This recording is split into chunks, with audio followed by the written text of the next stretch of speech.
Daddy's Girls Bakery is a premier bakery shop in North Charleston that specializes in creating made-scratch desserts.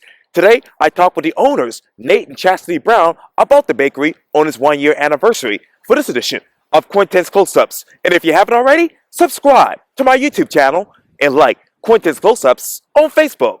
Nate and Chasity Brown, welcome back to Quintin's Close-Ups. Thank you. Thank you for having us. Oh, you're very welcome. Oh, yeah, anytime. I know that obviously you all are the owners of Daddy's Girls Bakery, which is a premier bakery located in North Charleston. You specialize in creating made-from-scratch decadent delights that are guaranteed to satisfy the sweet tooth. What delights are satisfying people's sweet tooth these days? And we got a few different options these days. I mean, we have like our original flavors, like our original favorites. But lately, we've been doing trying to introduce new things, like our sweet potato pie cheesecake is a banger. Our the chewy cheesecake. Oh yes. Then last week we did a cinnamon roll pound cake. That went pretty well. Wow. Yeah, I almost made it to the store to get that, but hopefully you'll bring that back soon. But I know that all of your desserts are made with the finest ingredients, and the most important, as you say, is love. What do you love more about desserts today? You said what do you love more about them? Yes, ma'am. For me, I think it's just reaching different people and different demographics. I think for me, it's kind of the same thing too. Is I'm not much of a sweet eater, but I mean, like to see the reaction on people's face when they get something that tastes good, or you see them have it for like a birthday party and they come back and appreciate what we've done. I think that's the best part of me. Yeah, and what exactly are your demographics?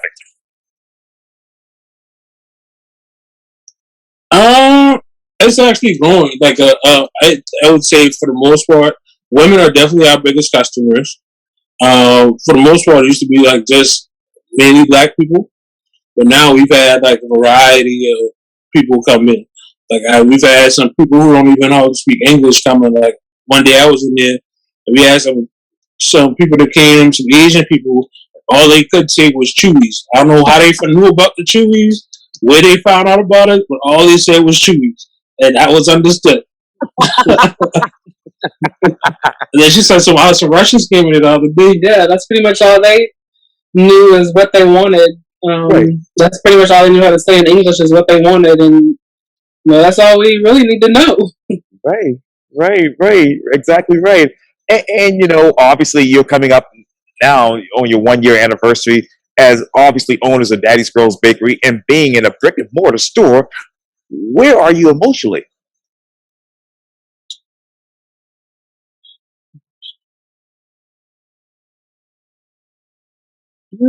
We actually celebrated a year on January 1st. Emotionally, I think we're excited and eager to learn, continue to learn, eager to keep growing and trying new things.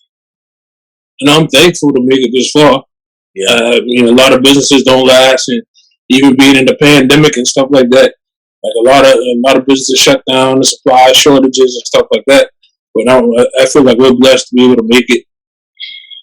And let me ask you, Nate, how have you been able to make it with those supply chain shortages?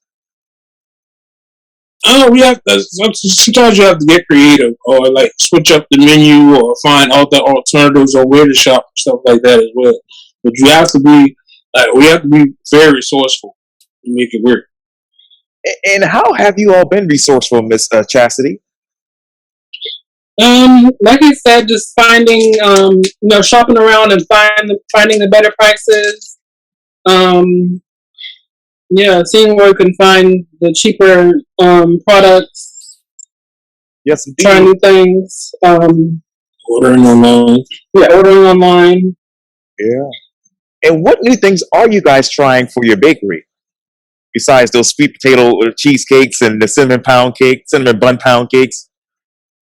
Yeah, well, other than trying new desserts, we've launched a wine and cake design class.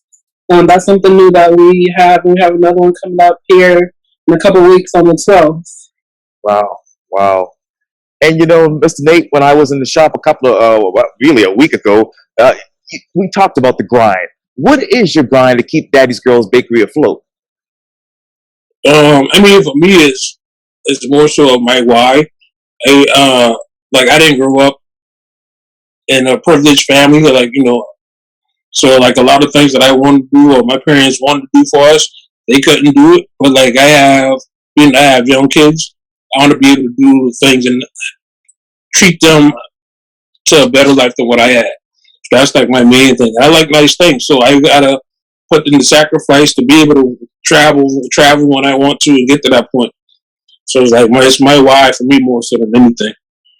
And what have been those sacrifices for Daddy's Girls Bakery in the past year? A lot of time. I have to sacrifice a lot of time and time with family. But I think that's the main thing. And I know the stories that we heard about your success as far as Daddy's Girls Bakery. How have you turned this hobby into a business? It kind of just made sense. Like I said, when it first started out, we started out as a hobby. It was just out of need of, it was out of necessity because we started having more kids, and like the teachers don't get paid what they should. So I think is once we started making more with the business, with the baking and stuff like that, we had to take it to a point where it was going to be official. Because it was like you can do certain things underground, but once you get to an official level, that's when more doors open up. You can do things and expand. And it's not easy at all. So I mean, it's not easy, but you got to do what you got to do. If you're serious about your craft, take your time and slow roll it. Yeah. Shoot for longevity instead of being a fad. There you go. Absolutely. What were you able to do underground that you are able to do now officially? What are we allowed to do now? What can we do now more so? Yes, sir. I mean, just open more doors. Like we couldn't, like being underground, we couldn't make a deal with the airport. We couldn't open up our actual brick and mortar and stuff like that.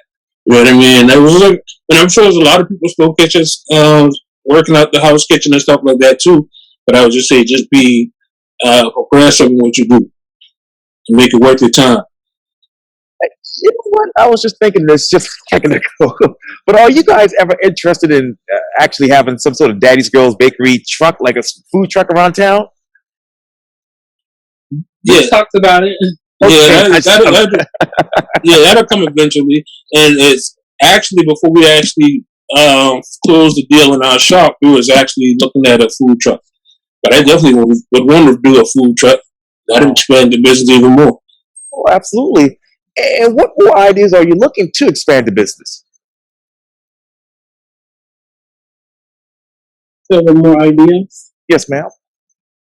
Um, Maybe opening more bakeries. And having more classes available. I think for me the opportunities are like limitless. I mean, if we wanted to, I mean, we could do it. I mean, that merchandise that you can get. You know what I mean? Yeah. Right. We might do a cookbook. We might do a show later on down the line. Who knows? Yes. It's like, there's no limit on us. And as a matter of fact, if I'm not mistaken, I know that both of you all or one of you all will be invited to, or are actually invited to the Charleston Wine and Food Festival. Yes. We're participating in the Soul Show. I believe that's March 5th. Yes, ma'am. Yeah, that's what some of the visitors from the Food and Wine Festival, they'll stop by our shop as well as two other black-owned restaurants in the Charleston area. Kind of get like the story behind them and try like our different goodies and whatnot. Talk to me, Nate, about the story about how you all got to have basically your own brick-and-mortar store right now, right there on Reynolds Avenue. I think everything is timing. I mean, it's like God and timing, man. And like even like through bad times, it's always some kind of window or something like that. Like during the time that we found out about the brick and mortar spot, we were actually at the airport about to leave that situation. when somebody works there who worked there told us about it, and that opened the doors up, and it just worked out perfectly for us at the time.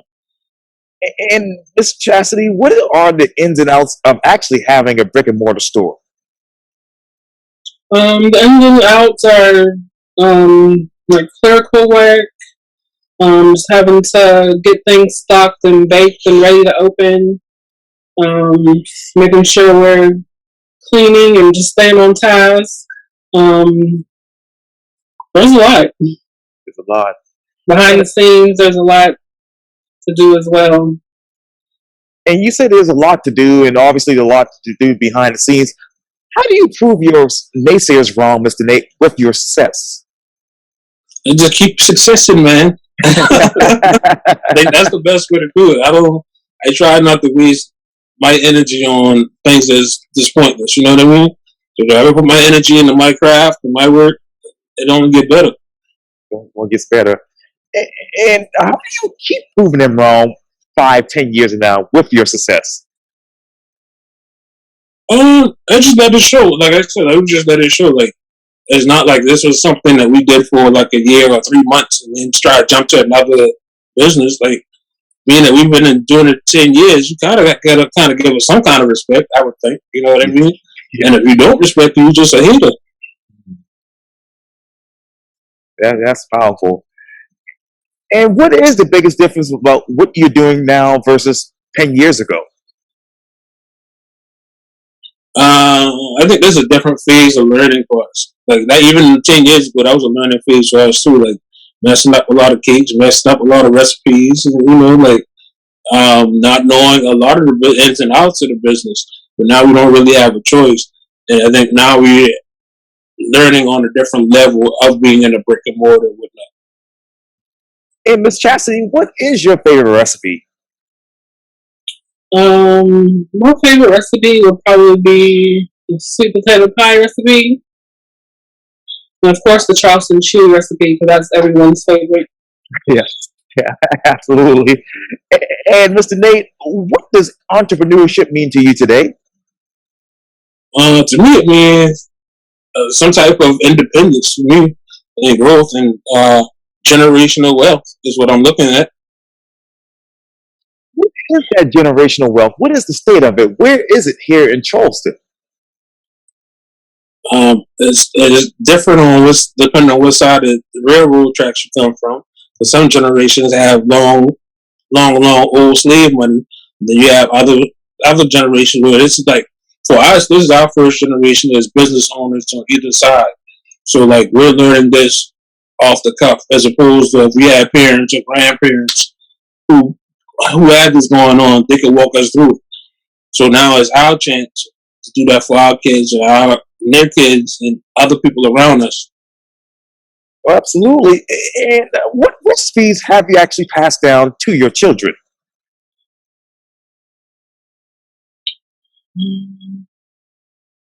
Well, some of our kids know how to make the Charleston cheese, and I think that's the only recipe that's passed down, but they are in the kitchen helping quite a bit. Wow. And a lot of them also have attitude. They also have the idea that they don't want to work for anybody else. They want to be boss themselves. You know what I mean? Right. Yes, indeed. And you obviously talked earlier about the generational wealth. How do you create income in the Black community today? Mainly, I would say by opportunity and also who you spend your dollars with as well. So, like, the more opportunity or the more money they have or that we have, we can break down. We can like even like the people that we use. A lot of our like the guy that cleans the building, that's a Black owned building. The people that do the merchandise for us, that's a Black owned company. I feel like I'm forgetting some other people. Working with other bakeries and other people, like even like Maurice from Park Circle Creamery. Right. Just us educating and holding each other afloat. You know what I mean? Yes, sir. And how did Mr. Maurice educate you about obviously making ice cream? Because obviously you took that path as well as far as Daddy's Girls Bakery. For us, I know like when we first came up with the idea that we wanted to do ice cream, But we already ate ice cream. We already go there anyway to get ice cream. So when we came up with the ice cream, I reached out to him, and he actually started making it for us, showing us how to make it and whatnot like that. And then when he was in between times opening the other shop, his second shop, he shut down for a second. So I ended up getting an ice cream machine and started practicing. He even came through and showed me a couple of techniques as well. So I'm appreciative of that. Oh, absolutely. And really, what is your approach? What's actually the approach that you take to supporting other minority businesses in Charleston? It's just reaching out to them and see if they have any services to offer us, or seeking out different Black-owned businesses to support. Like Nate said, we have a lot of people that we use their services. Wow, that's amazing. And where exactly is financial capital and the human capital in the minority communities today? I don't know. We're trying to find that too, Quintin.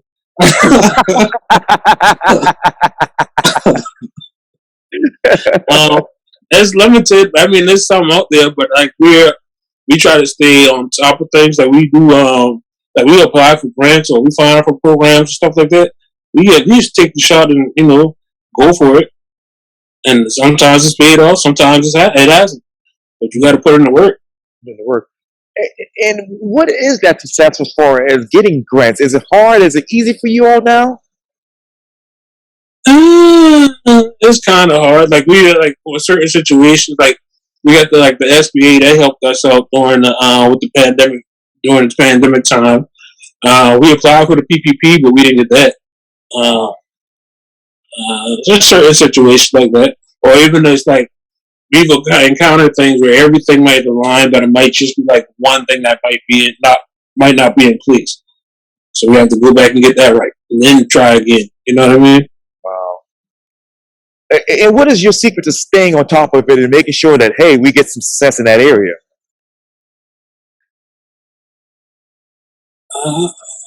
We're just being persistent and looking out for those opportunities, keeping our eyes open, and maybe asking around and see what's available out there. Yeah, we share information with other people, and they share it with us. And then I do I read the newspaper and the news and stuff like that, and see, try to stay abreast of what's going on around me. Do you feel like you're getting enough financial support from the community? I mean, I would say, yeah. I mean, any penny that they spend and support us, I have to be appreciative of. You know what I mean? Like, I'm more so appreciative of what I do have as opposed to what I don't have. You know what I mean? So that kind of keeps me humble. But like everybody who supports us, like we have people who've been supporting us. Like we've had families to come together, like people from their engagement cake to wedding cake to birthday cakes. We did somebody the other day. We did their engagement party, and then we just did their 4-year-old son's birthday party cake the other day. So, wow. Like, it's dope just watching that and going with the people. And speaking of families, I know in the last interview I did with you, Mr. Nate and Chasity, you told me, hey, there were some family members who didn't support you. Are they on board with you now? No. No. No. I mean, like, if they go support, if they wanted to support, they probably supported by now. If they weren't, and they just gonna talk. Like, stay in your corner and watch. But when we blow up, now the weekend, don't come to me. That's my so and so. No. I act brand new the same way you act brand new on me.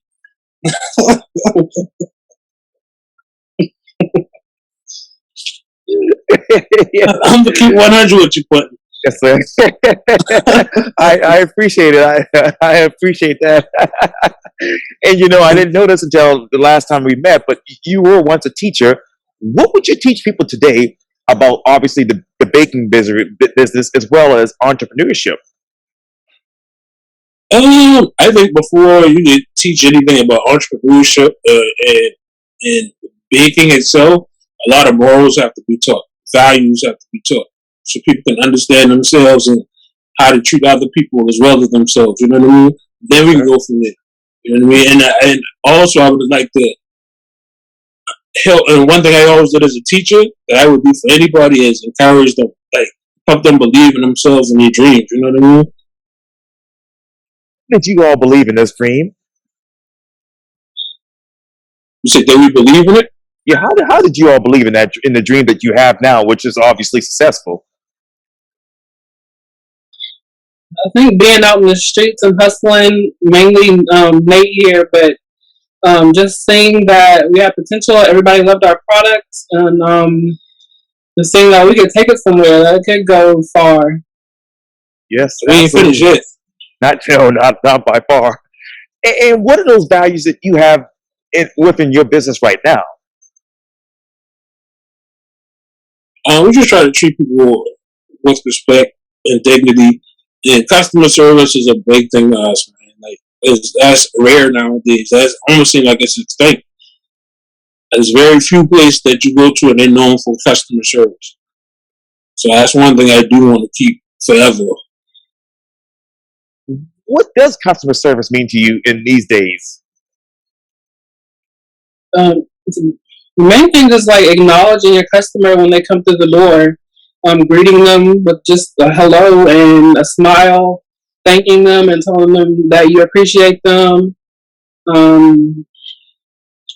Yeah, and if you have a problem, make sure that it's taken care of in a timely manner.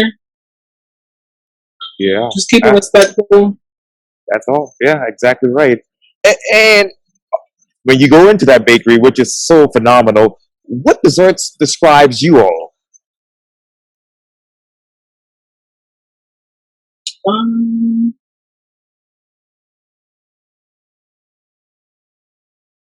I think the sweet potato pie.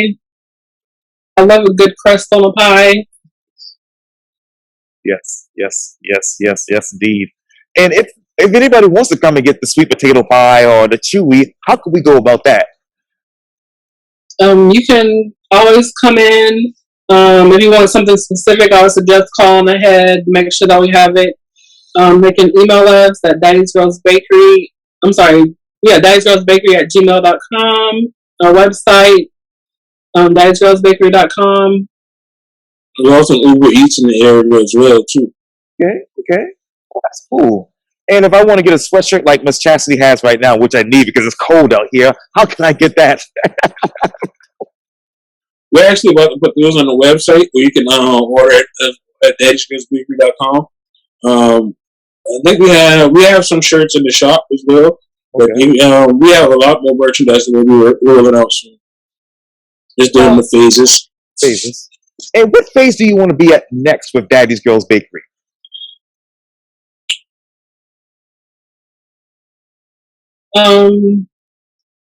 We're learning how to scale our business. Yes. Yeah. Expansion, scale and expansion. Where do you want to expand locally? Maybe in different parts of town, like Somerville, downtown, Yes. Mount Pleasant. Yes. Yeah. That's amazing. I'm hoping to see that soon, especially downtown here. Right. Well, Nate and Chasity Brown, is always good talking to you. And again, welcome back to the award-winning Quintin School Subs, and congratulations on your 1-year anniversary. Thank you so much. Appreciate you having us. You're welcome. I'll see you soon up there. All right, have a good one, though. Likewise.